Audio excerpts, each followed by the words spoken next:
Hello everyone and welcome to episode 10 of Chess Traps. In today's episode, I'm going to show you the Siberian trap. So it comes after pawn to e4 by white, and we respond with pawn to c5, the Sicilian defense, and white has many playable moves here, notably knight to f3 and knight to c3 being the two most popular ones. However, the third most popular is pawn up to d4 here.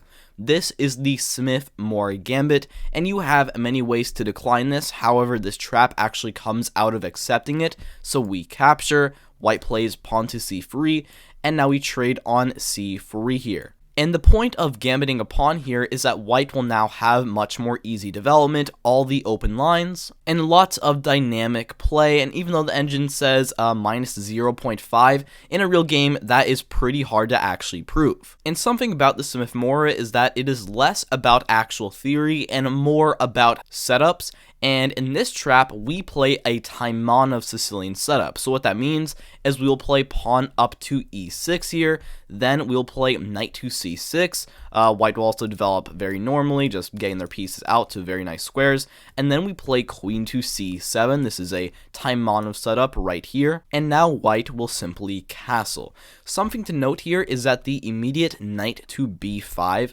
attacking the queen, looks like a decent move, but it is actually not very good because queen back to b8. This is a kind of tricky thing about the Smith-Morra, and then now we'll play pawn to a6. This comes with tempo now, knight will move, and now b5, and this is a very typical way of developing in the Smith-Morra and the engine's favorite choice. To expand the queen side, then play bishop to b7, and even though the queen is on b8, white really does not have a good way to punch us here. So because of that, knight to b5 immediately is not very good, instead castles, at which point you play knight to f6 here. Now the most common move here by far is queen to e2, following in typical Smith-Morra fashion. This is the best square for the queen in the Smith-Morra, to then place the rook on this square. However, in this specific variation, this is actually not a great move because of knight to g4, and this gets into the trap. I'll get more into this in just a moment. But first, if they actually play the correct move here, which is now knight b5, because the king is safe and castled, so after queen back to b8, white now has a very nice move here, e5, sacrificing the pawn. The correct move here is knight to g4, attacking this, at which point after bishop to f4 defending, it's pretty much a even position. However, if we do end up capturing, this is not a great move, since now even though we're going to be up 2 full pawns, after rook over to e1, white simply has too much development, too many open lines, and because of that, we're actually kind of suffering here, and white scores fantastic. So that is what white should do in this position.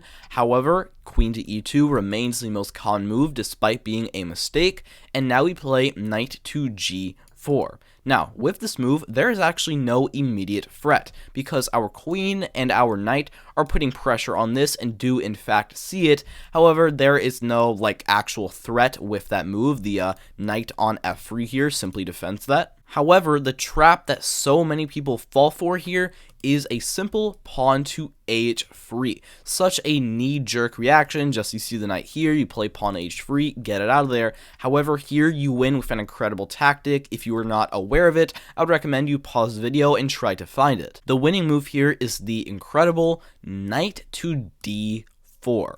An insane move, sacrificing the knight. However, it is completely winning because in reality, it is actually not a sacrifice. So, with this move, we are attacking the knight and attacking the queen, but first off, they cannot capture us because now the knight is no longer defending this extremely important square, and simply queen to h2 defended by the knight is a very nice checkmate. But we are also attacking the queen. But if the queen just moves away, then now we have a very nice move here. Once again, the knight is the only thing defending this, so we simply remove it, we capture it with check.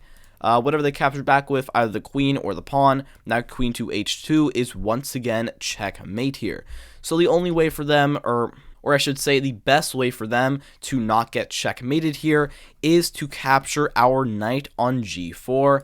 But now this queen is simply free, and we just go ahead and capture it right up.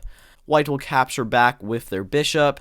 And here you are up a queen for 2 knights, so there's still a game to be played. There are still some tricks in this position. However, with not even perfect play, this will still be a complete win. The best way I would say about going to do this is, first off, just a6, make sure that no piece can get to this square, and then try to play b5 and bishop to b7.